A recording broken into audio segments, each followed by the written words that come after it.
Lampu restoran tiba-tiba terasa terlalu terang, terlalu dingin. Aku berdiri di samping meja, jantungku berdebar tanpa alasan yang jelas. Saat sebuah bayangan mendekat dari belakang, tanganku gemetar di udara, seolah ada sesuatu yang ingin kutahan, tapi tak terlihat.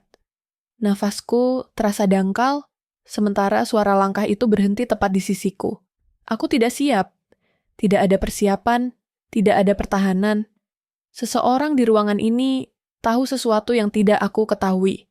Dan posisi itu membuatku telanjang secara emosional. Kepercayaan yang selama ini kupeluk terasa rapuh, seolah bisa runtuh hanya dengan satu kalimat yang salah. Aku merasakan kontrol berpindah tangan, tanpa sentuhan, tanpa ancaman nyata. Lalu, hening. 1 detik di mana suara piring, napas orang-orang, dan detak jantungku seolah berhenti bersamaan. Dalam keheningan itu, aku menyadari detail kecil yang selama ini luput, dan sejak detik itu, aku tahu hidupku tidak akan pernah sama. Ruang itu terasa kosong. Kepalaku berat. Pernahkah kamu merasakan firasat yang membuat seluruh tubuhmu ingin lari, tapi kakimu tak bisa bergerak? Lampu gantung kristal di atas meja kami berkilau terlalu terang, seolah sengaja menyorot sesuatu yang seharusnya tetap tersembunyi. Aku menarik napas pelan, mencoba menyesuaikan diri dengan suhu ruangan yang terasa lebih dingin dari seharusnya. Musik lembut mengalun, tapi tidak benar-benar masuk ke telingaku. Ada jeda yang aneh di udara, seperti detik sebelum sesuatu jatuh dan pecah. Kami duduk berhadapan. Jaraknya tidak lebih dari 1 meter. Namun malam itu, suamiku terasa jauh. Terlalu jauh untuk seseorang yang tangannya pernah kugenggam setiap malam sebelum tidur. Ia menunduk menatap piringnya, mengaduk makanan yang belum tersentuh. Gerakannya kecil, berulang, seperti orang yang sedang menunggu sesuatu berakhir. "Kau mau pesan minum lagi?" Tanyaku. Suaraku terdengar normal, terlalu normal. Ia mengangkat kepala sekilas. Senyumnya muncul sepersekian detik lalu menghilang. "Nanti saja," jawabnya singkat. Aku mengangguk. Diam. Restoran itu terkenal dengan suasananya yang hangat. Lampu temaram, kayu gelap, aroma mentega dan anggur merah. Biasanya aku menyukai tempat seperti ini. Biasanya. Tapi malam itu, setiap detail terasa berlebihan. Suara sendok yang menyentuh piring di meja lain terdengar terlalu nyaring. Tawa di sudut ruangan terasa dipaksakan. Bahkan langkah pelayan yang melintas di belakangku membuat pundakku menegang tanpa alasan yang jelas. Aku mencoba fokus pada hal-hal kecil.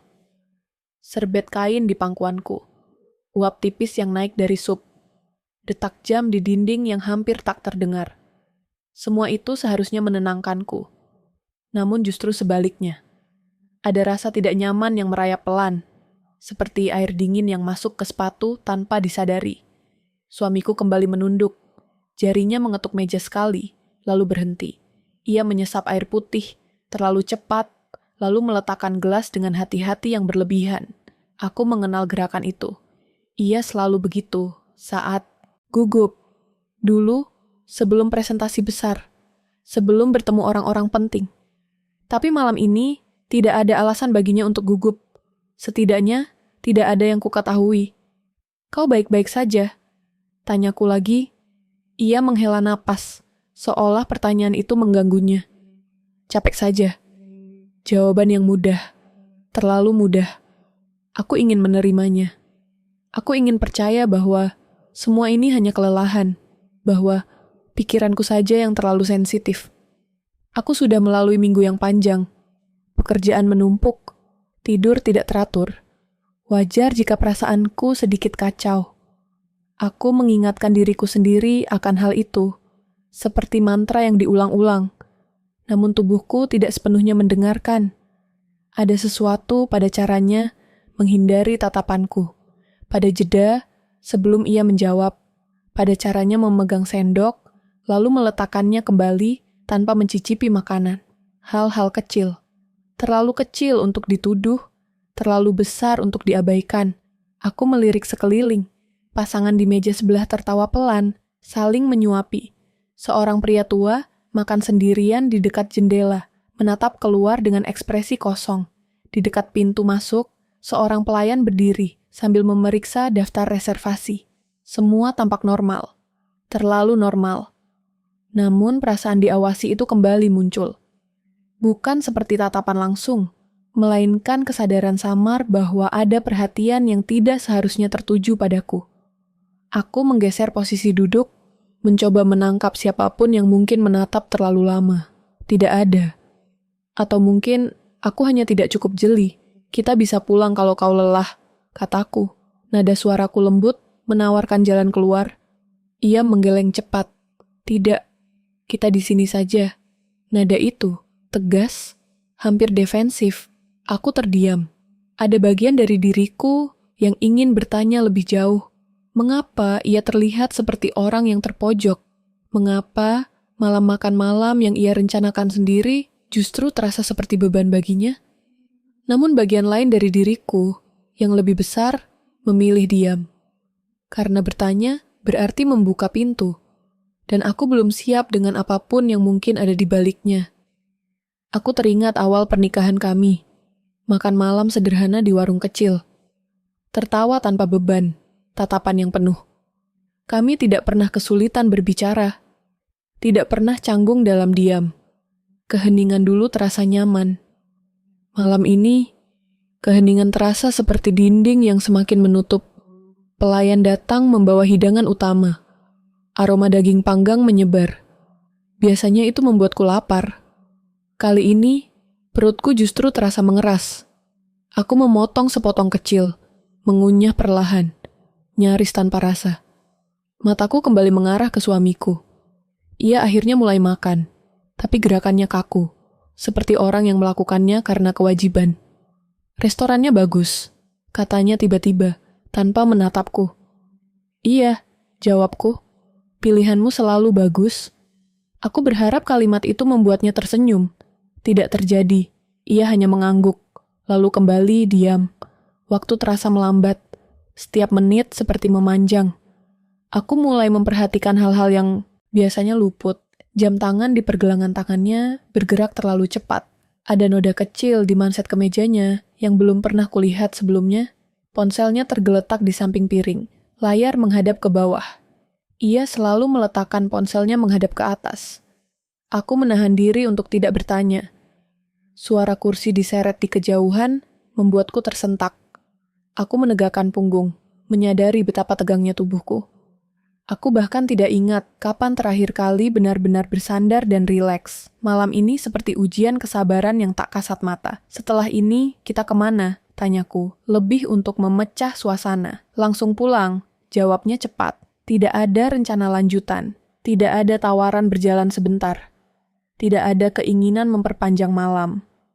Padahal, ini seharusnya menjadi perayaan kecil. Sesuatu yang ia janjikan beberapa minggu lalu. Aku kembali menelan kekecewaan kecil itu. Menyimpannya bersama hal-hal lain yang belum sempat kuproses. Aku mulai bertanya-tanya. Sejak kapan aku terbiasa mengabaikan perasaanku sendiri? Ada momen singkat ketika mata kami bertemu. Tatapannya gelap, sulit dibaca. Bukan marah, bukan sedih. Lebih seperti seseorang yang sedang menghitung langkah-langkah ke depan. Memastikan tidak ada yang meleset. Seketika itu juga, perasaan tidak aman di dadaku menguat. Aku menyesap air. Tanganku sedikit gemetar. Mungkin aku berlebihan. Mungkin semua ini hanya hasil dari pikiran yang lelah. Aku mencoba mengingatkan diri akan semua alasan untuk percaya padanya. Tahun-tahun kebersamaan, janji-janji yang ditepati, kehidupan yang kami bangun perlahan. Semua itu nyata. Tidak mungkin runtuh hanya karena satu malam yang aneh. Namun ketenangan tidak datang. Ketika aku kembali melirik sekeliling, aku menyadari seseorang berdiri tidak jauh dari meja kami. Seorang pria dengan jas rapi, rambut tersisir rapi, sikapnya terlalu formal untuk sekadar lewat. Ia tidak langsung menatapku. Pandangannya menyapu meja, lalu berhenti sejenak di wajah suamiku, sebelum beralih lagi. Manajer restoran. Ia tersenyum tipis, senyum profesional yang sulit ditafsirkan. Terlalu lama ia berdiri di sana. Terlalu sering pandangannya kembali ke meja kami. Aku merasakan sensasi dingin menjalar di tengkuku, tanpa tahu mengapa. Malam yang seharusnya sederhana. Perlahan, tanpa suara, mulai berubah arah. Ada sesuatu yang bergeser di ruangan itu. Meski musik tetap sama dan lampu tidak berubah. Aku merasakannya seperti tekanan halus di telinga. Seperti saat naik lift terlalu cepat. Senyum manajer restoran tadi belum sepenuhnya hilang dari pikiranku. Terlalu teratur, terlalu sadar. Aku menelan ludah, mencoba kembali ke meja, ke piring, ke peran sebagai istri yang sedang makan malam. Pelayan datang membawa roti tambahan tanpa kami minta. Ia meletakkannya dengan gerakan cepat, hampir tergesa, lalu pergi tanpa menanyakan apapun. Biasanya mereka selalu bertanya. Aku mengucapkan terima kasih, tapi ia sudah membelakangi kami. Ada jeda singkat sebelum aku menyentuh roti, itu. Tidak ada alasan. Hanya naluri kecil yang menahanku. Suamiku tidak bereaksi, seolah kehadiran roti itu tidak berarti apa-apa. Ia menatap piringnya, lalu melirik jam tangan. Gerakannya semakin sering. Aku mulai menghitungnya dalam hati. Seperti orang yang menghitung napas untuk menenangkan diri. Kau yakin tidak ingin minum? Tanyaku lagi. Ia menggeleng. Kali ini tanpa menatapku. Tidak. Nada suaranya datar, tapi ada sesuatu di bawahnya. Tegangan yang disimpan rapi. Aku mengangguk, meski ada rasa ingin mendorong lebih jauh. Aku menahan diri. Aku sudah terlalu sering menekan perasaan demi menjaga ketenangan. Malam ini seharusnya tidak berbeda. Namun lingkungan seakan tidak mau bekerja sama. Aku memperhatikan pelayan lain bergerak di ruangan. Mereka saling bertukar pandang lebih sering dari yang seharusnya. Bukan pandangan lama, hanya kilasan singkat, seolah memastikan sesuatu. Seorang pelayan wanita berhenti sebentar di dekat pilar, berpura-pura merapikan serbet, lalu menoleh ke arah meja kami. Ketika mata kami bertemu, ia segera mengalihkan pandangan. Aku merasakan denyut kecil di pelipisku. Mungkin aku hanya mencari pola yang tidak ada. Pikiran manusia memang begitu. Saat merasa terancam, ia menciptakan cerita untuk mengisi kekosongan. Aku menarik napas dalam, menghembuskannya perlahan. Aku sudah dewasa. Aku tahu membedakan firasat dan imajinasi. Tapi mengapa dada ini terasa sesak? Kau ingat pertama kali kita makan di luar setelah menikah? Tanyaku, mencoba membawa kami ke tempat yang lebih aman, ke masa lalu. Ia terdiam beberapa detik sebelum menjawab, ingat. Hujan deras, lanjutku, dan listrik mati. Ia mengangguk kecil. Kita makan di mobil. Aku tersenyum tipis. Kau bilang rasanya lebih enak karena gelap. Untuk sesaat, ada perubahan di wajahnya. Senyum kecil muncul, lalu menghilang secepat datangnya. Iya, itu saja. Tidak ada tawa, tidak ada nostalgia yang berkembang. Percakapan kembali mati. Aku merasakan jarak itu lagi, lebih jelas sekarang. Seperti dua orang yang duduk di ruang tunggu yang sama, menunggu tujuan berbeda. Pikiranku mulai mengembara, tanpa izin. Aku teringat beberapa bulan terakhir. Kepulangannya yang sering lebih malam, alasan-alasan yang selalu masuk akal, ponsel yang lebih sering dibawa ke kamar mandi. Aku tidak pernah memeriksanya. Aku tidak mau menjadi orang seperti itu. Aku percaya padanya. Atau setidaknya, aku ingin percaya. Aku memandang wajahnya, mencoba mencocokkan pria di depanku dengan pria yang kukenal. Tidak ada yang berubah secara fisik. Rambutnya masih sama. Cara duduknya masih sama. Namun ada sesuatu yang tidak lagi pas, seperti pakaian lama yang tiba-tiba terasa sempit di satu sisi. Pelayan kembali datang, kali ini dengan ekspresi terlalu serius. Apakah makanannya sesuai?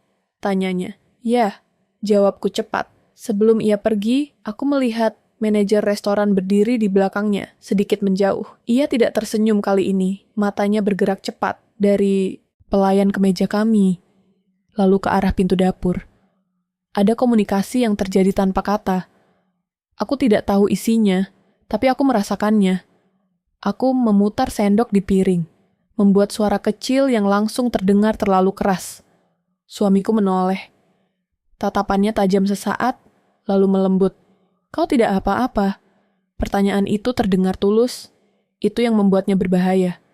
Sedikit pusing, kataku, setengah jujur. Kita bisa pulang. Sekali lagi tawaran itu muncul. Terlambat. Aku menggeleng. Sebentar lagi. Aku tidak tahu mengapa aku berkata begitu. Mungkin karena bagian dari diriku ingin tahu. Ingin memahami apa yang sebenarnya terjadi. Ketakutan dan rasa ingin tahu bercampur, menciptakan dorongan yang sulit dilawan. Aku mulai memperhatikan pintu dapur. Setiap kali terbuka, aku berharap melihat sesuatu yang menjelaskan kegelisahanku. Tidak ada. Hanya pelayan, piring, uap panas. Kehidupan berjalan seperti biasa. Justru itulah yang terasa salah. Segalanya terlalu rapi. Ingatan kecil muncul tanpa diminta. Malam ketika ia pulang dengan aroma parfum asing, lalu tertawa dan bilang itu dari rekan kerja. Waktu itu aku percaya. Aku memilih percaya. Aku selalu memilih itu. Kini, ingatan itu terasa berbeda. Tidak menuduh, hanya mempertanyakan. Aku menegakkan punggung. Aku tidak mau tenggelam dalam kecurigaan tanpa dasar. Aku bukan orang yang hidup dari dugaan. Aku butuh sesuatu yang nyata. Sesuatu yang bisa aku genggam. Manajer restoran mulai berjalan mendekat. Langkahnya tenang, terukur. Ia berhenti di meja sebelah, berbicara pelan dengan seorang tamu, lalu berpindah satu meja lagi. Aku merasakan detak jantungku mengikuti ritmenya. Ketika akhirnya ia sampai di meja kami, ia tidak langsung bicara. Ia hanya berdiri, menunggu perhatian kami. "Selamat malam," katanya sopan. "Selamat malam," jawabku. "Apakah semuanya berjalan baik?" Pertanyaannya umum, tapi tatapannya fokus padaku.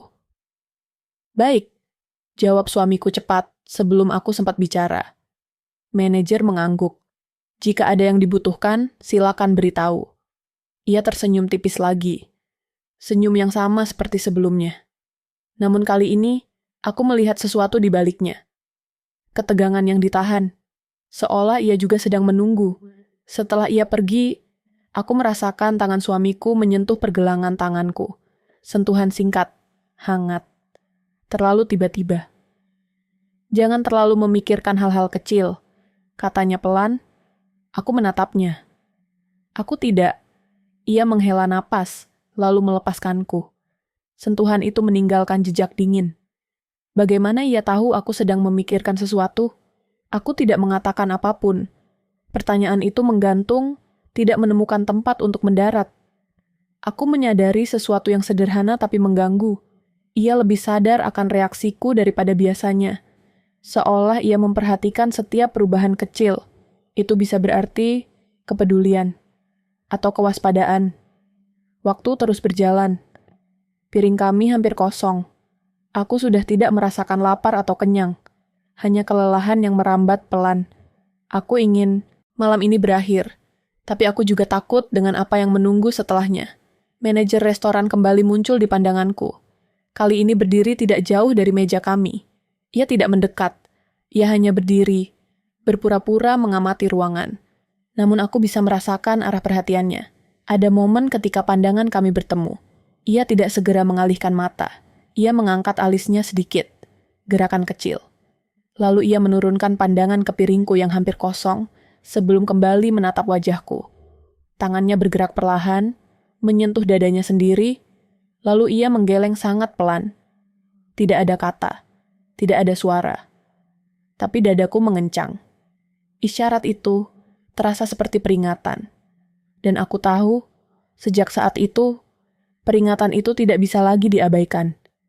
Bisikan itu tidak terdengar, tapi dampaknya nyata. Dadaku seperti ditekan dari dalam, napasku tersendat, dan seluruh ruangan mendadak terasa lebih sempit.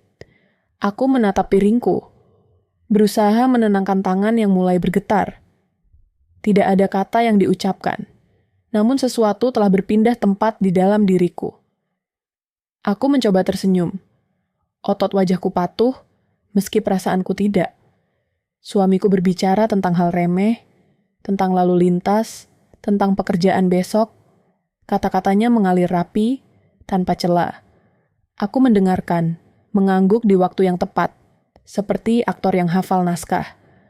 Namun setiap suku kata terdengar jauh, teredam oleh bunyi lain yang lebih halus, detak jantungku sendiri. Lampu di atas meja berpendar lembut, pantulannya jatuh di gelas anggur, memecah cahaya menjadi garis-garis tipis. Aku menatapnya terlalu lama, seolah di sana ada jawaban. Di sekeliling kami, suara piring dan langkah kaki terasa lebih dekat, terlalu dekat, seperti bisikan yang tidak bisa kutangkap sepenuhnya. "Kau pucat," katanya pelan. "Aku baik-baik saja." Itu bohong kecil. Tidak berbahaya, kataku pada diri sendiri. Hanya penyangga agar dunia tetap di tempatnya. Aku tidak siap menggeser apapun malam ini. Tidak di tempat umum. Tidak di hadapannya. Aku menelan ludah. Tenggorokanku kering. Ingatan tentang isyarat manajer restoran kembali muncul. Terulang tanpa izin. Gerakan alis itu. Gelengan kepala yang hampir tak terlihat. Mengapa ia melakukannya? Untuk apa? Jika itu peringatan, mengapa aku? Mengapa sekarang? Aku memaksa pikiranku berjalan lurus. Ada banyak penjelasan lain.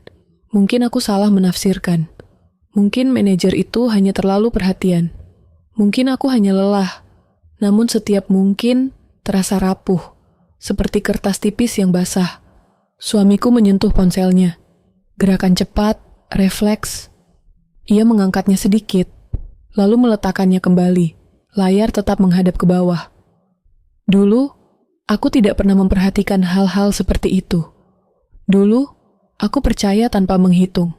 Kini, setiap gerakan kecil menjadi catatan mental yang tak bisa kuhentikan. Aku mengamati tangannya, tidak gemetar, tenang, terkontrol. Ia tampak seperti orang yang memegang kendali penuh atas dirinya, atas situasi, atas ruangan. Kesadaran itu membuat perutku mengeras. Jika ada sesuatu yang salah, ia tidak akan menunjukkannya dengan cara ceroboh. "Kita pesan pencuci mulut?" tanyanya. Aku menggeleng. Aku ingin pulang. Kata-kata itu keluar lebih cepat dari rencana. Ada jeda sesaat. Matanya menatapku. Lebih lama dari sebelumnya. Aku menahan napas, menunggu reaksi yang entah apa. Senyum kecil muncul. Aman. Terlalu aman. "Baik," katanya. Kita pulang. Pelayan datang dengan cek. Gerakannya halus, hampir tidak bersuara. Aku memperhatikan wajahnya. Ia menghindari tatapanku. Seperti yang lain. Seperti semua orang malam ini. Aku mulai merasa terasing di tengah keramaian. Seolah ada kesepakatan tak tertulis yang tidak kuikuti. Saat kami berdiri, kakiku terasa ringan, hampir goyah. Suamiku meraih lenganku, menuntunku dengan lembut. Sentuhan itu dulu menenangkan. Kini, aku merasakan jarak yang aneh di antara kulit kami. Seolah ada lapisan tipis yang menghalangi. Kami berjalan menuju pintu keluar. Aku merasakan pandangan mengikuti kami. Tidak satu arah. Beberapa. Tidak tajam, tidak mengancam, tapi cukup untuk membuat punggungku menegang. Ketika kami melewati manajer restoran, ia menunduk sedikit, formal. Bibirnya bergerak, hampir seperti ingin mengatakan sesuatu, lalu berhenti. Aku tidak menoleh lagi. Aku takut jika menoleh, aku akan mendengar sesuatu yang tidak bisa kutarik kembali. Di luar, udara malam terasa lebih dingin. Aku menghirupnya dalam-dalam, mencoba mengisi paru-paru dengan sesuatu yang nyata. Suara kendaraan, langkah kaki di trotoar, semuanya terasa lebih keras. Dunia tidak berubah, hanya aku. Di dalam mobil, kami duduk tanpa bicara. Mesin menyala. Lampu-lampu jalan memanjang menjadi garis kuning di kaca depan.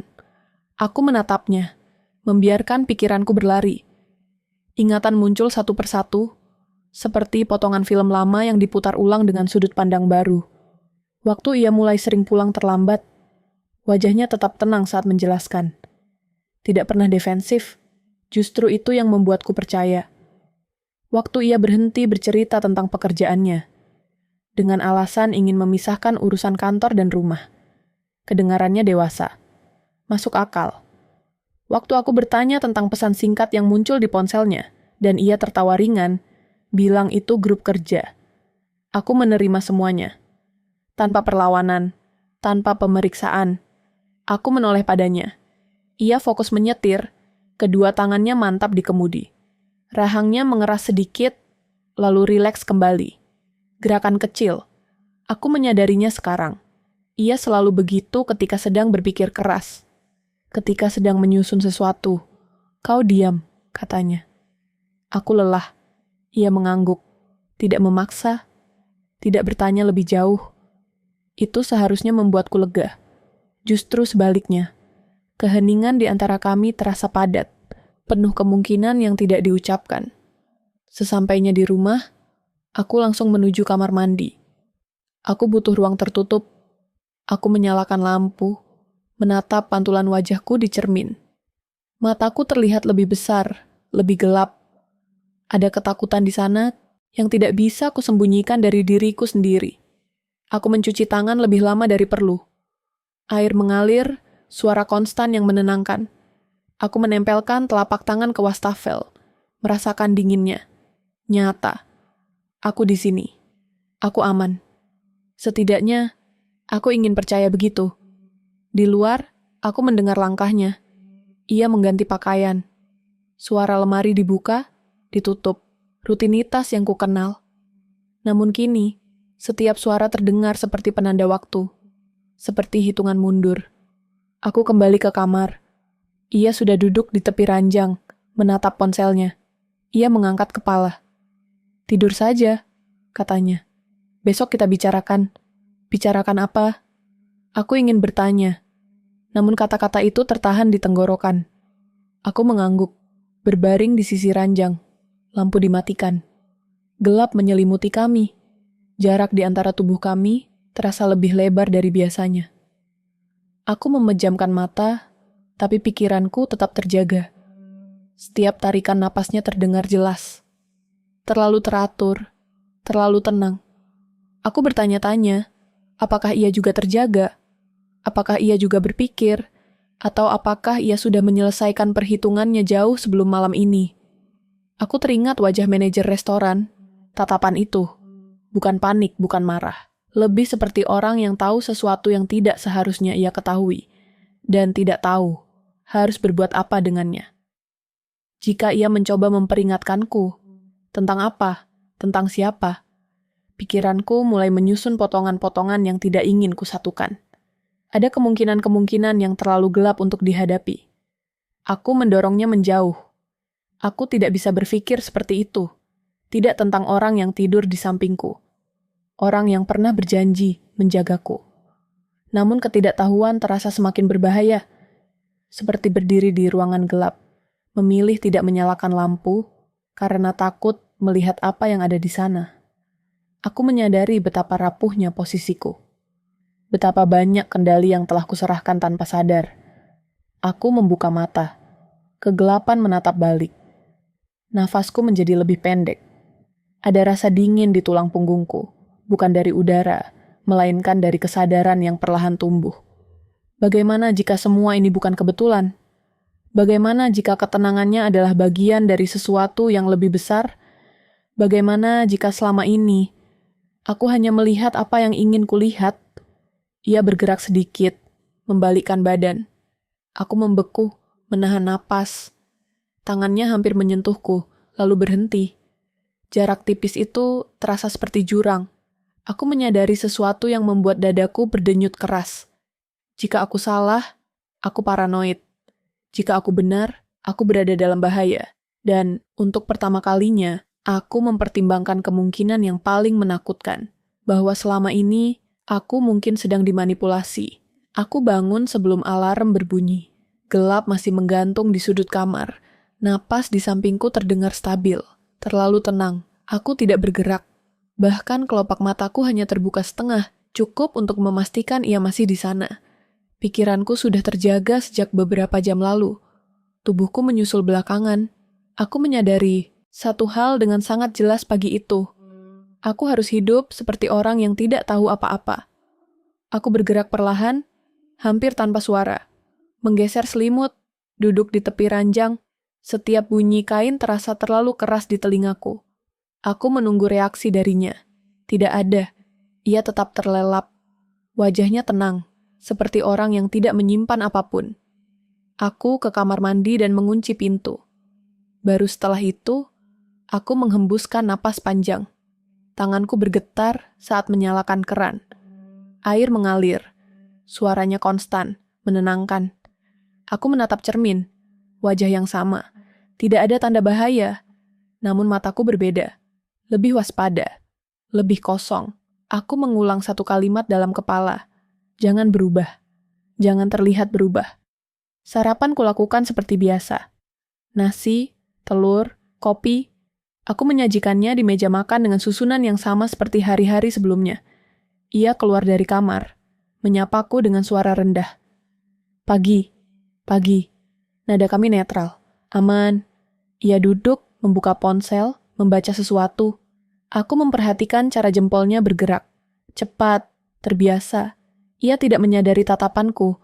Atau mungkin ia menyadarinya dan memilih tidak bereaksi. Aku tidak tahu mana yang lebih menakutkan.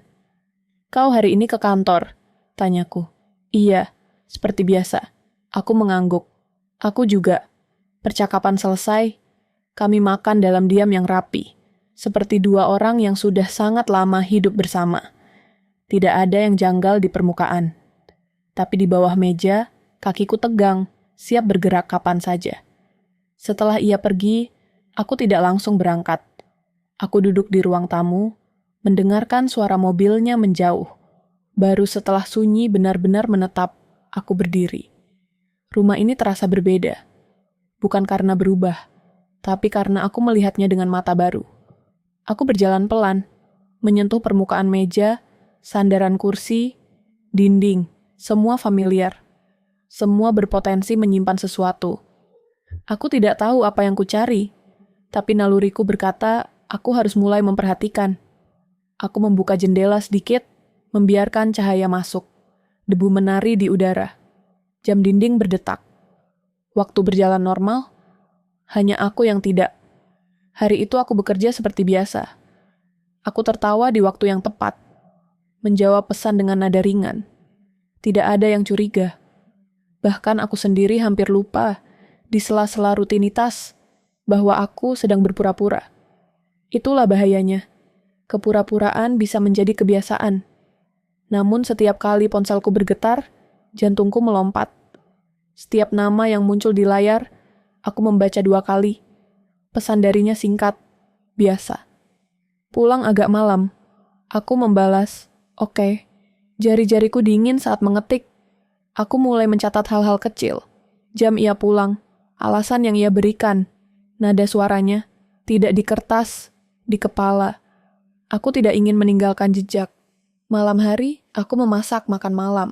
Ia duduk di ruang tamu, menonton berita. Aku mendengar suaranya tertawa kecil pada sesuatu di layar.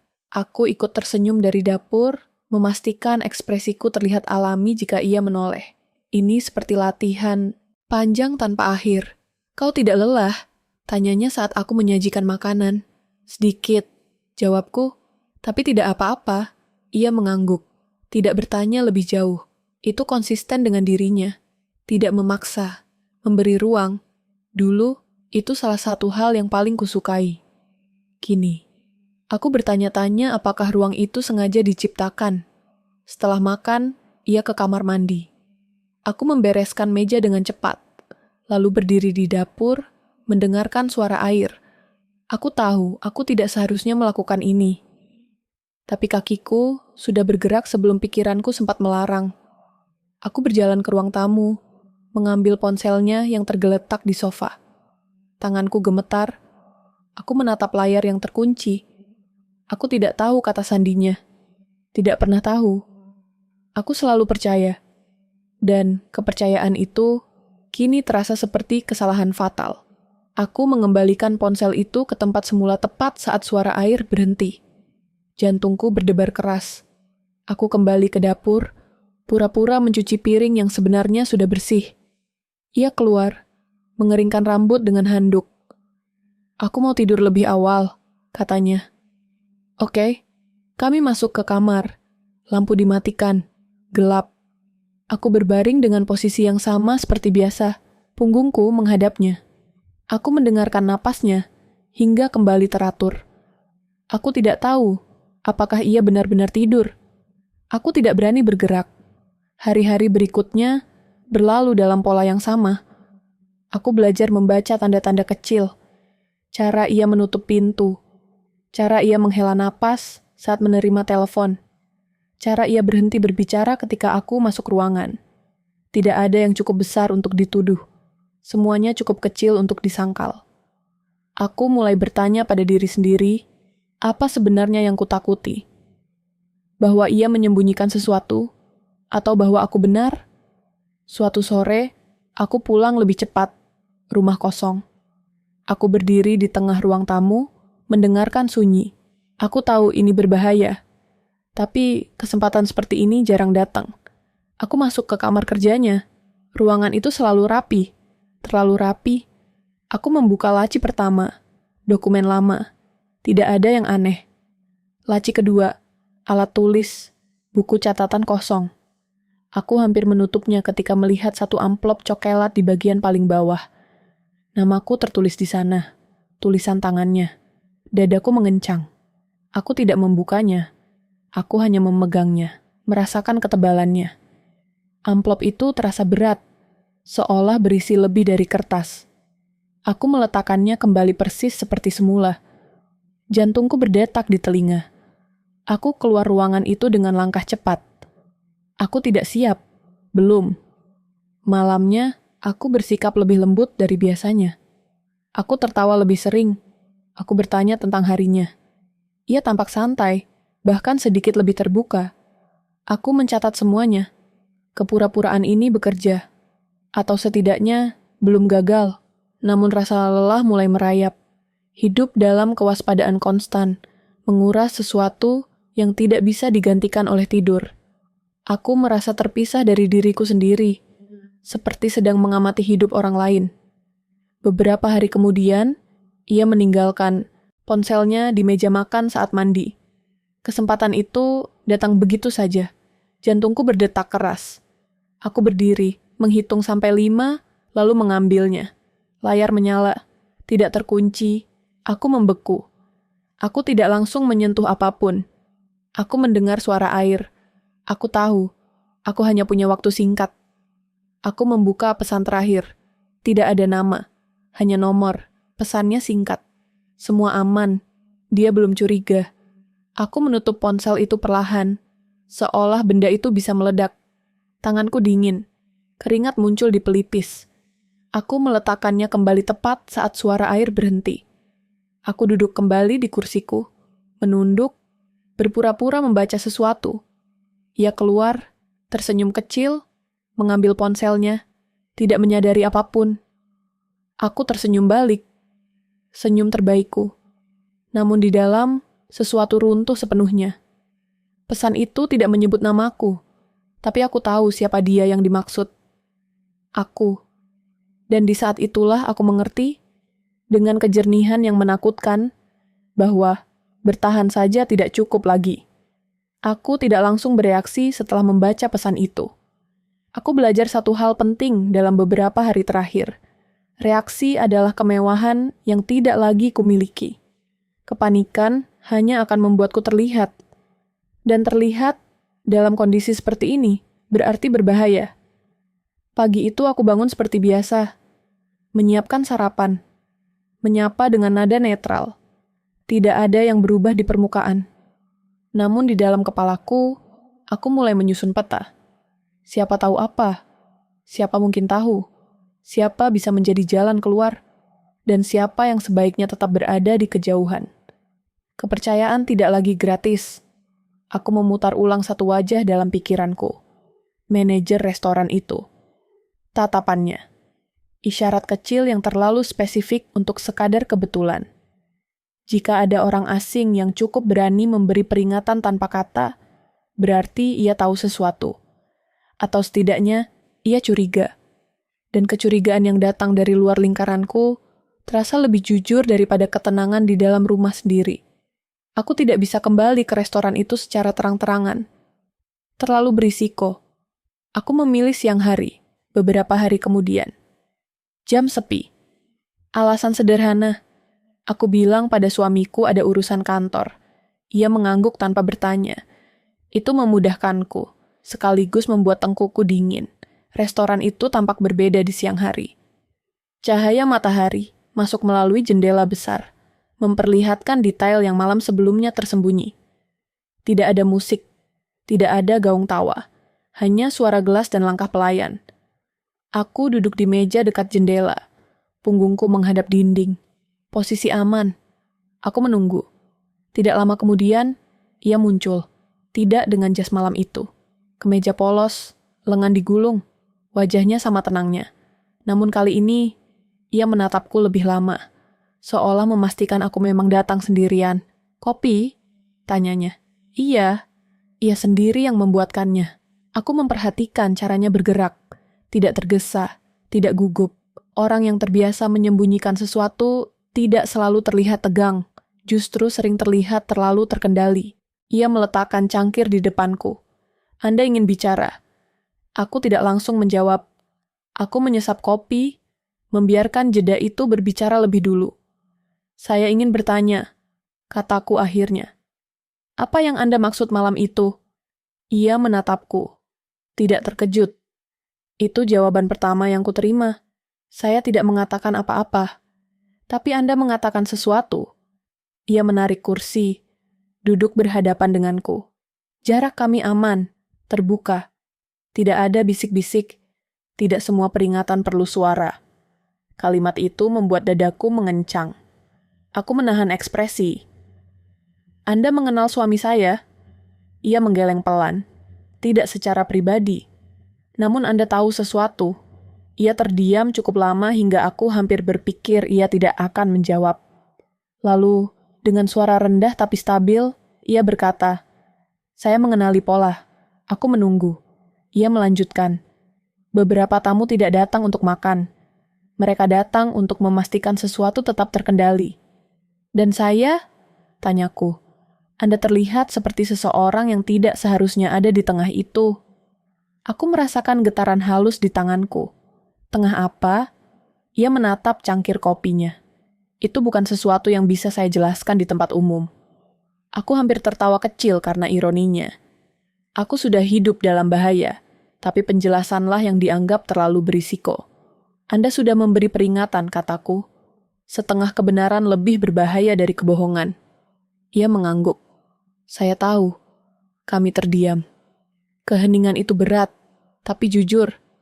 Untuk pertama kalinya sejak malam itu, aku merasa tidak sendirian dalam ketakutanku.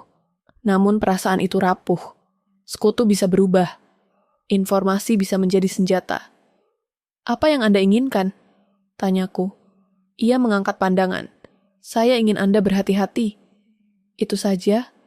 Untuk sekarang. Aku meninggalkan restoran itu dengan lebih banyak pertanyaan daripada jawaban. Namun ada satu hal yang berubah. Ketakutanku kini memiliki arah, dan itu membuatnya lebih tajam. Aku tidak berhenti di situ. Aku mulai memikirkan orang-orang lain di sekitar kami. Teman lama, rekan kerja, tetangga. Aku menelusuri percakapan lama, mencari perubahan nada, jeda aneh, perhatian yang terlambat atau terlalu cepat. Sebagian besar kosong.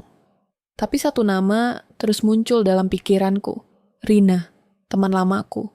Satu-satunya orang yang pernah berkata, dengan nada bercanda bahwa suamiku terlalu sempurna. Waktu itu aku tertawa. Sekarang, ingatan itu kembali dengan rasa berbeda. Aku menghubunginya, mengajak bertemu dengan alasan rindu. Ia menyetujui tanpa curiga. Kami bertemu di kafe kecil dekat rumahnya. Tempat ramai. Aman. Kau terlihat kurus, katanya. Kau juga, jawabku. Kebohongan kecil yang tak berarti. Kami berbicara tentang hal-hal ringan, pekerjaan, cuaca, orang-orang lama. Aku menunggu momen yang tepat. Tidak ingin terburu-buru. Strategi membutuhkan kesabaran. Aku bertemu seseorang di restoran minggu lalu, kataku akhirnya. Dia bilang sesuatu yang aneh. Rina menatapku. Tentang apa? Tentang suamiku. Aku memperhatikan reaksinya. Sangat singkat, mata yang membesar sepersekian detik, bibir yang mengeras, Lalu senyum kembali muncul, terlambat. Anak buahnya? Katanya, setengah bercanda. Aku tidak tertawa. Kau tahu sesuatu? Ia menghela napas, menyandarkan punggung. Aku tidak ingin mencampuri urusan rumah tangga orang. Aku juga tidak ingin hidup dalam kebohongan. Kalimat itu membuatnya diam, lama. Lalu ia berkata, pelan, aku pernah melihat dia bertemu seseorang bukan sekali. Dadaku berdegup. Siapa? Pria? Bukan wanita. Dunia terasa berhenti sebentar. Bukan karena arah dugaan itu, tapi karena ketepatannya. Di mana? Parkiran kantor lama. Malam. Aku menahan diri untuk tidak bertanya terlalu banyak. Kau yakin? Aku tidak pernah mengatakan ini karena aku tidak punya bukti. Aku mengangguk. Bukti. Kata itu kini menjadi tujuan. Terima kasih, kataku. Ia menatapku dengan khawatir. Kau aman? Aku ingin jujur. Tapi kejujuran juga punya harga. Untuk sekarang, aku pulang dengan langkah lebih berat. Informasi itu membuka satu pintu, tapi juga menutup banyak kemungkinan lain. Aku mulai melihat garis yang menghubungkan semuanya. Restoran, pesan di ponsel, pertemuan rahasia, semua terlalu rapi. Malam itu, aku berdiri di depan lemari, menatap pakaiannya. Aku tidak mengacak. Aku hanya mengamati. Satu jas tidak pernah kupelajari. Terlalu jarang dipakai. Terlalu bersih. Aku menyentuh sakunya. Ada kartu nama, tanpa logo, hanya nomor. Aku memotret nomor itu dengan ponselku, lalu mengembalikan semuanya seperti semula. Jantungku berdetak keras, tapi pikiranku jernih. Aku tidak lagi bergerak karena panik. Aku bergerak karena perlu. Beberapa hari berikutnya, aku tidak bertindak. Aku menunggu, mengamati, mengumpulkan potongan kecil. Waktu pulangnya, alasan-alasannya, konsistensinya. Ia tidak membuat kesalahan. Itu justru menguatkan kecurigaanku.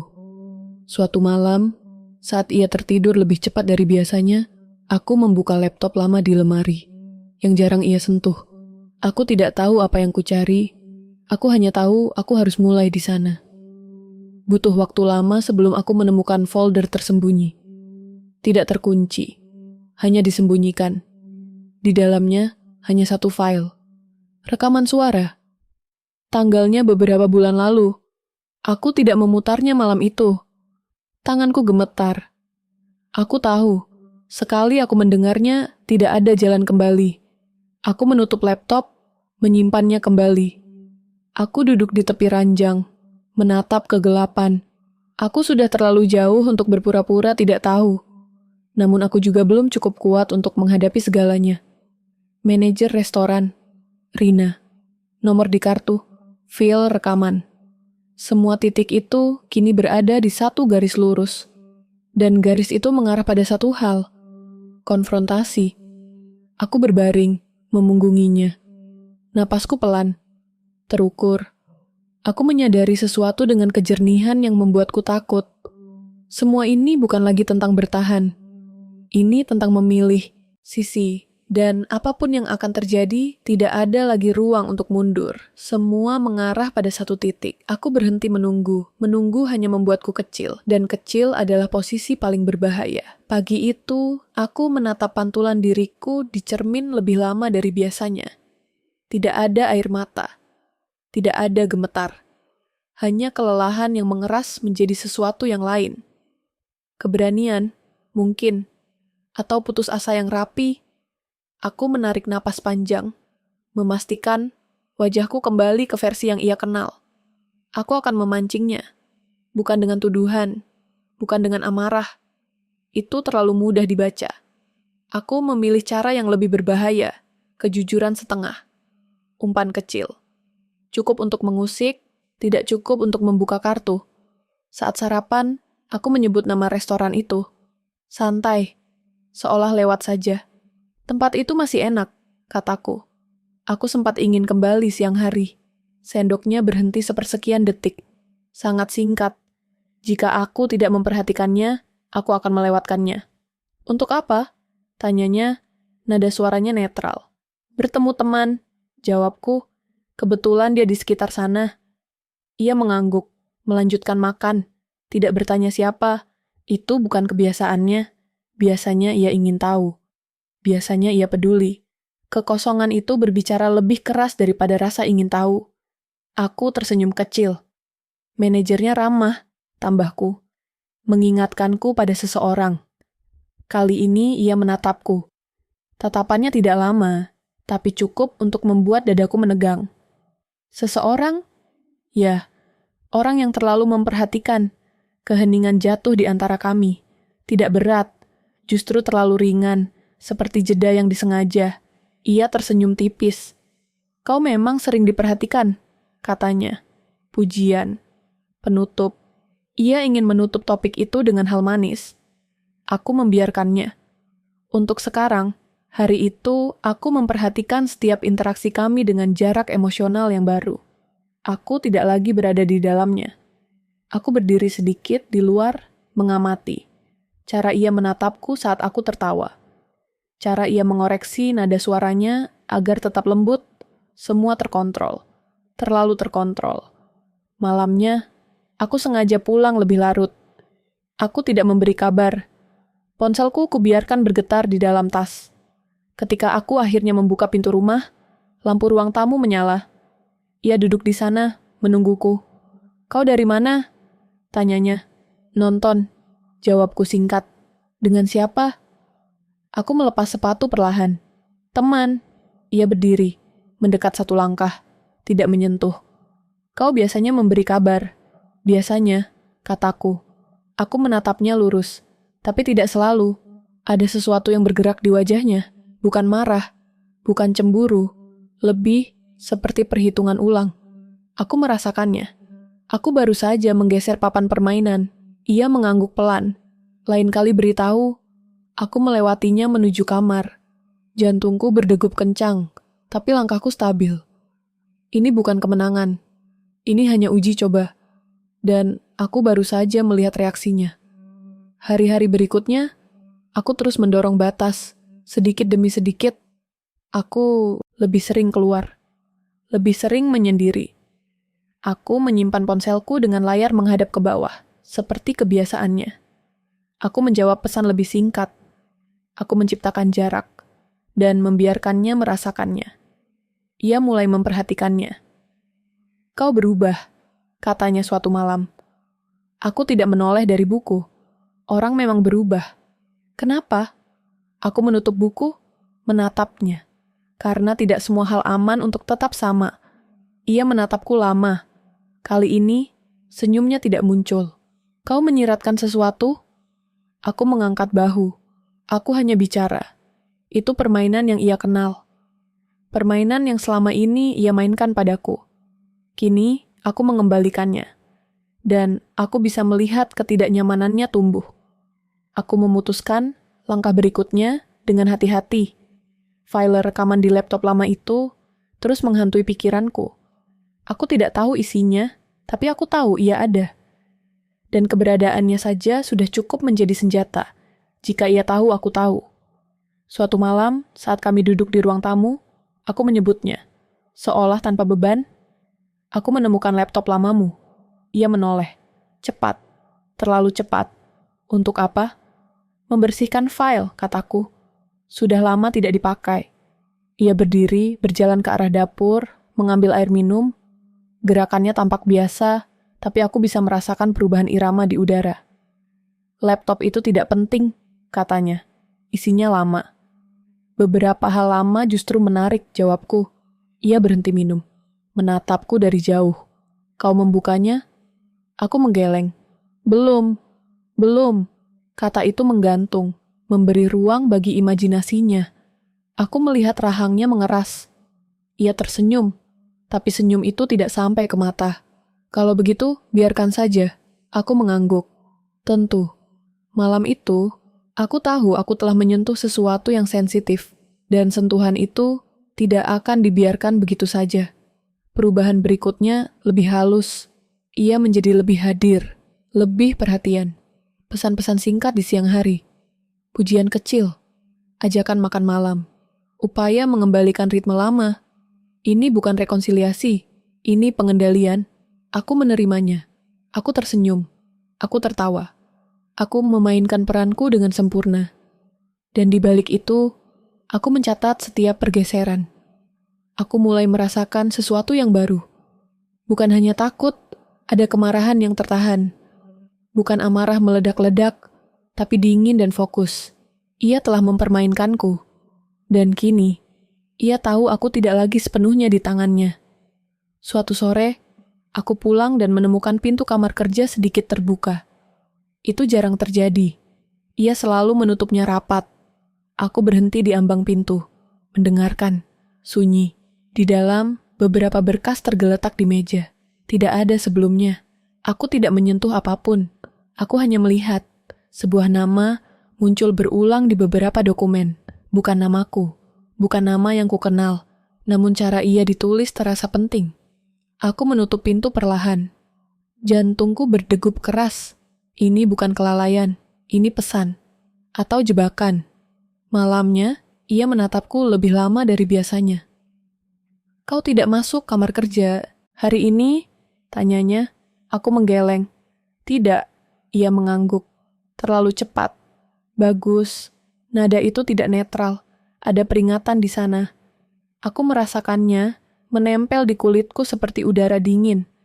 Aku mulai tidur dengan satu mata terbuka. Bukan secara harfiah, tapi pikiranku tidak pernah benar-benar mati. Aku menyimpan ponsel di bawah bantal. Aku menghafal jalan keluar rumah dalam gelap. Aku menyadari betapa cepatnya seseorang bisa berubah dari pasangan menjadi ancaman. Dan kemudian, ancaman itu menjadi nyata. Suatu malam, aku menerima pesan dari nomor tak dikenal. Satu kalimat, berhenti menggali. Tidak ada tanda tangan. Tidak ada konteks. Aku tidak membalas. Aku hanya duduk di tepi ranjang, menatap layar hingga cahaya itu padam. Ia masuk ke kamar beberapa menit kemudian. Siapa yang mengirim pesan? Tanyanya ringan, seolah pertanyaan itu muncul begitu saja. Aku menatapnya. Kau melihat ponselku? Ia tersenyum. Notifikasinya menyala. Kebohongan kecil. Tidak penting, tapi cukup untuk mengonfirmasi sesuatu yang sudah kutakuti. Hanya spam, kataku. Ia mengangguk. Duduk di sampingku, terlalu dekat. Kau harus lebih hati-hati, katanya pelan. Tidak semua orang suka diganggu. Aku menatap matanya. Untuk pertama kalinya, aku tidak melihat suamiku. Aku melihat seseorang yang sedang mengukur risiko. Dan aku adalah variabel yang tidak lagi bisa ia prediksi. Ancaman? Tanyaku. Ia tertawa kecil. Nasihat. Kami berbaring dalam diam. Tubuh kami sejajar, tapi jaraknya terasa tak terukur. Aku menyadari betapa cepatnya permainan ini meningkat. Aku bukan lagi sekadar menguji. Aku sedang diuji. Keesokan harinya, aku menemukan sesuatu yang membuat darahku dingin. Pintu belakang rumah tidak terkunci saat aku pulang. Padahal, aku selalu menguncinya. Selalu. Tidak ada yang hilang, tidak ada yang berantakan. Justru itu yang menakutkan. Ia ingin aku tahu. Aku duduk di ruang tamu, menunggu. Ketika ia pulang, aku tidak langsung bertanya. Aku menunggu sampai malam. Sampai keheningan cukup tebal. Kau lupa mengunci pintu belakang? Tanyaku akhirnya. Ia menoleh. Senyum kecil muncul. Mungkin. Ia mendekat, meletakkan tangannya di sandaran kursiku. Sentuhannya berat. Kadang kita lupa hal-hal kecil. Aku menelan ludah. Atau kadang hal-hal kecil sengaja dibiarkan terbuka. Tatapannya mengeras. Untuk sesaat, topeng itu retak, hanya sepersekian detik. Tapi aku melihatnya, sisi gelap yang selama ini tersembunyi di balik ketenangan. Ia menarik tangannya. Kau terlalu banyak berpikir. Tidak, jawabku. Suaraku tenang. Aku baru mulai berpikir. Keheningan jatuh. Bukan keheningan biasa. Ini keheningan sebelum sesuatu bergerak. Aku merasakan bahaya itu dengan seluruh tubuhku. Bukan lagi kemungkinan. Bukan lagi firasat. Ancaman itu kini berada di dalam rumahku. Di dalam hidupku. Dan ia tahu aku menyadarinya. Saat aku memejamkan mata malam itu, satu kalimat berulang di kepalaku, jelas dan tak terbantahkan. Tidak ada jalan kembali. Aku tidak menunggu waktu yang tepat. Waktu tidak lagi netral. Ia bekerja untuk siapapun yang bergerak lebih dulu. Jadi aku bergerak. Aku menyalakan laptop lama itu di ruang tamu saat rumah kosong. Tirai tertutup. Ponselku dalam mode senyap. Aku duduk di lantai, punggung bersandar ke sofa. Posisi rendah, seperti orang yang bersiap menerima pukulan. Tanganku berhenti sesaat di atas touchpad. Aku mendengar napasku sendiri. Pendek, terukur. Tidak ada jalan kembali setelah ini. Aku menekan putar. Suara pertama terdengar bersih. Terlalu bersih. Lalu suara suamiku muncul. Tenang, terkontrol. Bukan suara yang kubenci. Justru suara yang kukenal, yang selama ini kucintai. Itulah yang membuatnya mematikan. Ia berbicara tentang jadwal, tentang pengawasan, tentang risiko. Kata-kata itu diucapkan tanpa emosi, seperti membahas cuaca. Suara lain menyela. Pria. Lebih tua. Nadanya rendah. Mereka menyebut nama. Bukan namaku, nama orang lain. Lalu menyebut tempat, restoran itu, jam, tanggal, semua detail yang selama ini terasa kabur kini mengunci diri ke satu rangkaian yang rapi. Aku menutup mata, bukan karena takut, tapi karena otakku bekerja terlalu cepat. Informasi datang bertubi-tubi. Ada transaksi, ada perintah, ada evaluasi, ada satu kalimat yang membuat tengkukku dingin. Dia tidak curiga, dia aman untuk sekarang. Untuk sekarang. Aku mematikan rekaman sebelum selesai. Bukan karena aku tidak sanggup, tapi karena aku sudah tahu cukup, kebenaran bukan lagi potongan. Ia utuh, dan utuh itu berat. Tidak ada ruang untuk salah paham. Tidak ada ruang untuk harapan palsu. Aku berdiri dengan lutut lemas. Dunia tidak berputar, tidak dramatis. Justru terasa stabil dengan cara yang mengerikan. Semua hal yang terasa aneh, kini menemukan tempatnya. Ketidakhadirannya. Perhatian yang berlebihan. Pintu yang dibiarkan terbuka. Pesan tanpa nama. Semua bukan kebetulan. Semua keputusan. Aku mendengar pintu depan terbuka. Kunci berputar. Langkah kaki yang kukenal mendekat. Aku menutup laptop, tapi tidak menyimpannya. Aku meletakkannya di meja, terbuka. Biar terlihat, biar tidak ada lagi permainan. Ia masuk ke ruang tamu dan berhenti. Matanya jatuh ke layar. Ke wajahku. Tidak ada kepanikan. Tidak ada teriakan. Hanya tarikan napas kecil. Seperti orang yang akhirnya sampai di titik yang sudah lama ia perhitungkan. Kau mendengarnya, katanya. Aku mengangguk. Cukup. Ia meletakkan tas. Duduk berhadapan denganku. Jarak kami dekat. Tapi dunia di antara kami sudah hancur. Aku bisa menjelaskan. Tidak perlu, kataku. Suaraku tenang. Itu mengejutkanku sendiri. Aku ingin mendengar kebenaran, bukan penjelasan. Ia tersenyum tipis. Senyum yang dulu membuatku merasa aman. Kini, aku melihatnya sebagai alat. Kebenaran tidak selalu melindungi. Tidak, kataku. Tapi kebohongan pasti melukai. Ia menatapku lama. Ada sesuatu yang berubah di sana. Bukan kelembutan. Bukan kemarahan.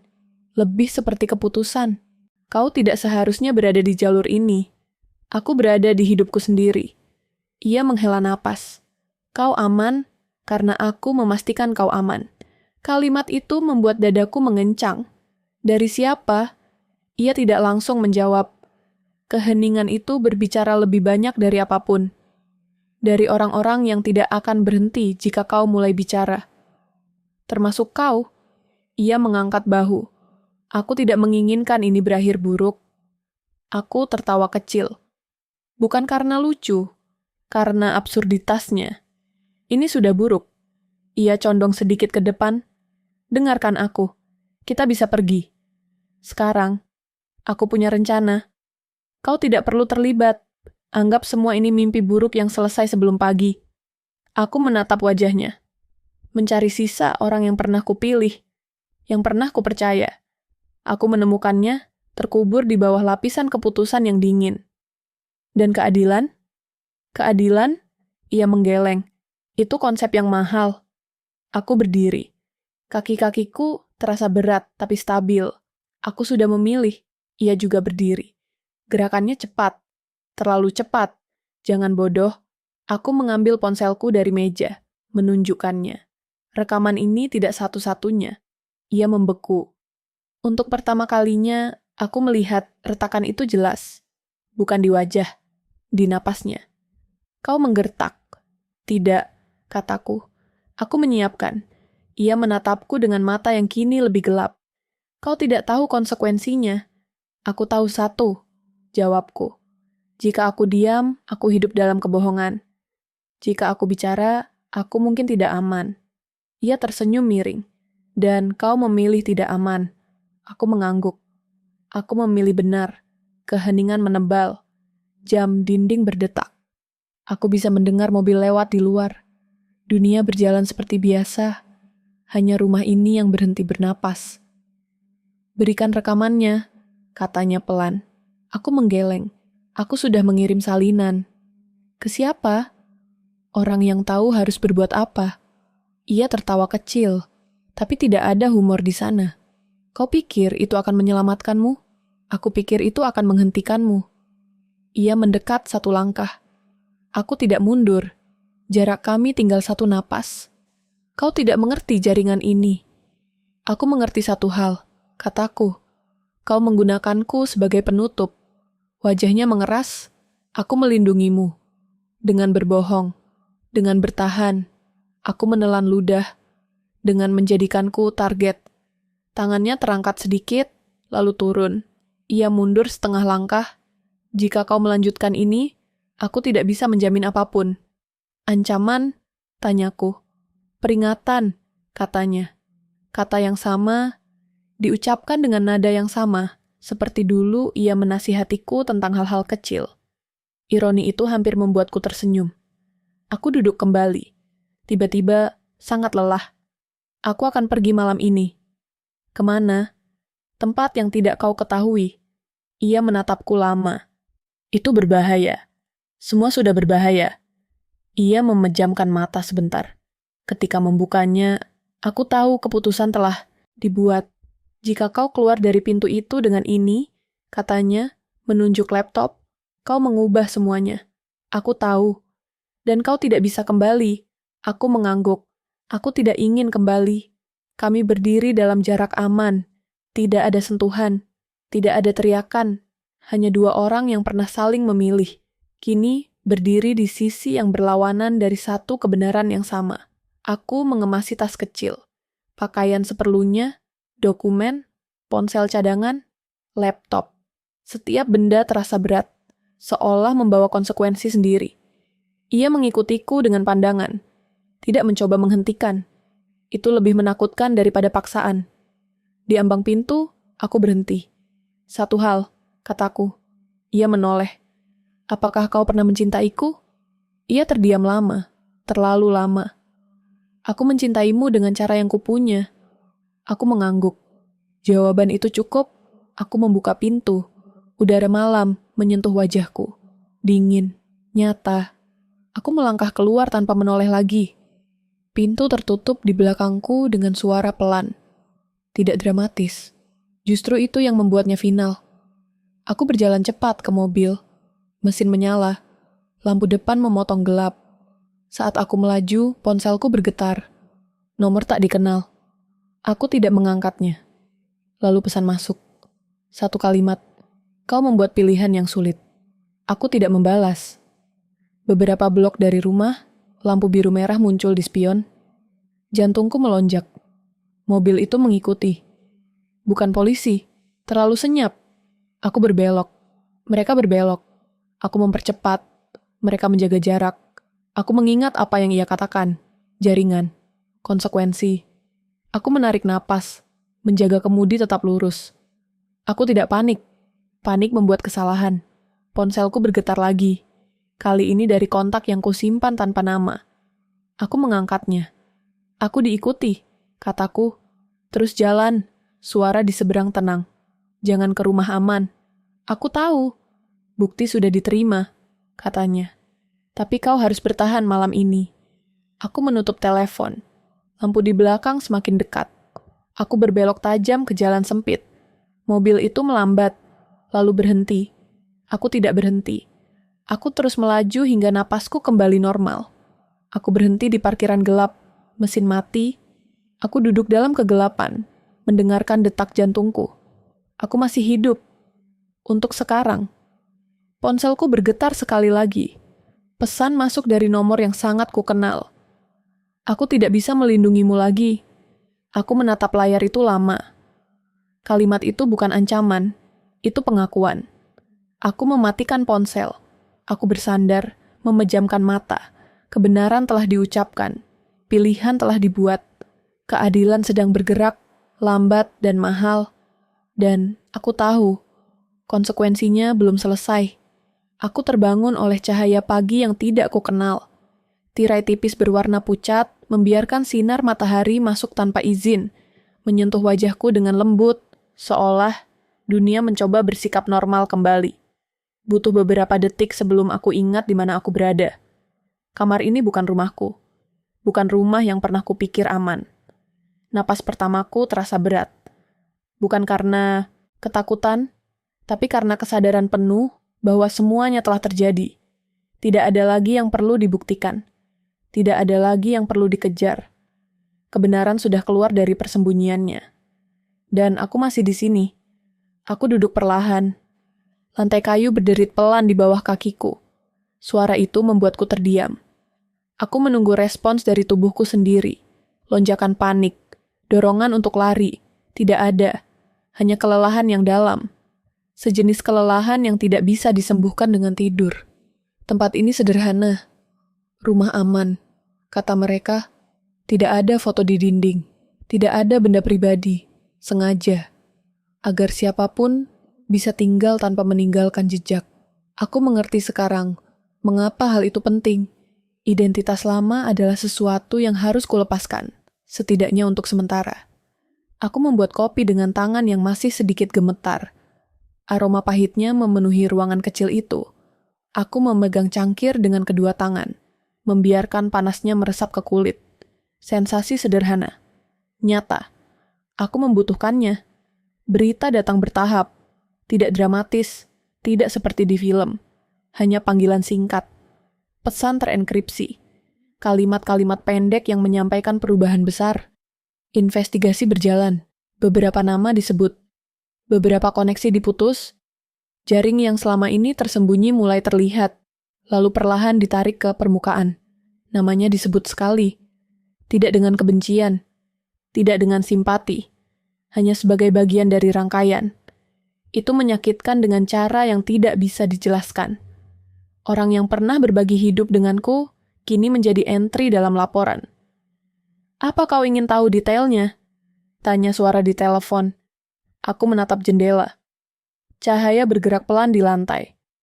Tidak. Ada hal-hal yang lebih baik tidak didengar. Bukan karena lemah, tapi karena aku ingin hidup dengan apa yang tersisa. Bukan dengan semua yang telah hilang. Hari-hari berikutnya bergerak lambat. Terlalu lambat. Aku belajar rutinitas baru. Jam bangun yang berbeda. Jalan kecil di sekitar rumah. Wajah-wajah yang tidak bertanya. Mereka sopan. Jaga jarak. Aku bersyukur untuk itu. Aku belum siap menjelaskan siapa diriku sekarang. Malam adalah bagian tersulit. Keheningan memiliki suara sendiri. Setiap bunyi kecil, angin, pipa air, langkah jauh, terasa seperti pertanyaan. Aku sering terbangun. Jantung berdebar. Yakin aku mendengar sesuatu. Kadang aku duduk lama di tepi ranjang. Menunggu ketakutan itu mereda dengan sendirinya. Aku bermimpi tentang rumah lama. Tentang dapur, tentang jendela yang dulu kubuka setiap pagi. Dalam mimpi itu, semuanya baik-baik saja. Kami berbicara tentang hal-hal kecil. Tidak ada rahasia, tidak ada ancaman. Aku bangun dengan rasa kehilangan yang tajam. Bukan karena rindu, tapi karena aku tahu versi hidup itu tidak pernah benar-benar ada. Aku mulai menulis, bukan cerita, catatan. Hal-hal kecil yang kurasakan. Apa yang kutakuti? Apa yang membuatku marah? Apa yang masih belum ku mengerti? Aku tidak mencari makna besar. Aku hanya ingin menandai bahwa aku masih ada, masih berpikir, masih merasa. Suatu sore, Aku duduk di beranda, kecil, mendengarkan suara burung yang tidak kukenal. Seorang wanita datang membawa paket. Ia tersenyum singkat. Untuk Anda, aku membukanya setelah ia pergi. Isinya sederhana. Beberapa dokumen, surat singkat, bahasanya formal. Tapi aku bisa membaca maknanya di antara baris. Proses hukum akan panjang. Tidak semua orang akan dihukum. Tidak semua kerusakan bisa diperbaiki. Tapi apa yang bisa dihentikan, telah dihentikan. Aku menutup map itu dan meletakkannya di samping. Tidak ada rasa menang, tidak ada euforia, hanya kelegaan pahit, seperti menurunkan beban berat yang sudah lama kau pikulkan. Hanya untuk menyadari bahumu telah berubah bentuk. Aku memikirkan diriku sebelum semua ini. Betapa mudahnya aku percaya, betapa nyamannya hidup dalam asumsi. Aku tidak menyalahkan diriku sepenuhnya. Kepercayaan bukan kesalahan. Tapi aku belajar bahwa mempercayai diriku sendiri sama pentingnya. Aku bertemu Rina sekali, singkat, di tempat netral. Kami duduk berjauhan. Kau terlihat lebih kurus, katanya. Aku merasa lebih ringan, jawabku. Itu setengah benar. Ia mengangguk, tidak bertanya lebih jauh. Jika kau butuh apapun, aku tahu. Kami berpisah tanpa pelukan. Tidak perlu. Ada hal-hal yang lebih baik dibiarkan sederhana. Waktu berjalan. Luka tidak menghilang, tapi berubah bentuk. Ia tidak lagi tajam setiap saat. Kadang hanya terasa seperti bayangan. Kadang seperti bekas memar yang muncul saat disentuh.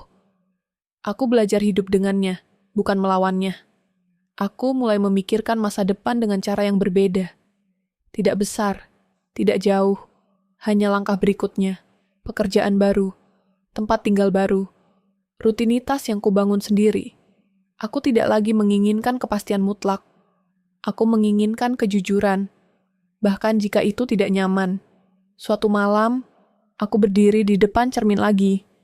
Wajah yang sama, tapi tidak lagi asing. Ada garis-garis halus di sekitar mata yang tidak ada sebelumnya. Aku menyentuhnya pelan. Ini harga, dan aku masih di sini untuk membayarnya. Aku tidak tahu apa yang terjadi padanya sekarang. Aku tidak mencari tahu. Beberapa pintu harus ditutup tanpa perlu dibuka kembali.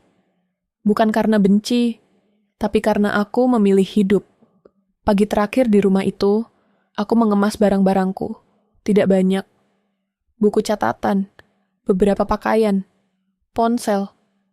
Aku berdiri sejenak di tengah ruangan kosong, menghirup udara dalam-dalam. Aku tidak meninggalkan apapun. Dan untuk pertama kalinya, itu tidak terasa seperti kehilangan. Di luar, matahari sudah tinggi, jalanan sunyi. Aku melangkah keluar, mengunci pintu, dan menyerahkan kunci pada orang yang menungguku. Ia mengangguk. Hati-hati. Aku tersenyum kecil. Selalu. Mobil bergerak perlahan. Rumah itu mengecil di kaca spion, lalu menghilang. Aku menatap ke depan. Tidak ada musik, tidak ada suara. Hanya jalan yang terbentang, tidak menjanjikan apapun, tapi terbuka. Aku menarik napas, dalam, tenang. Hidupku tidak kembali seperti dulu. Ia bergerak ke arah lain. Dan meski jalannya sepi, aku berjalan dengan langkahku sendiri. Itu sudah cukup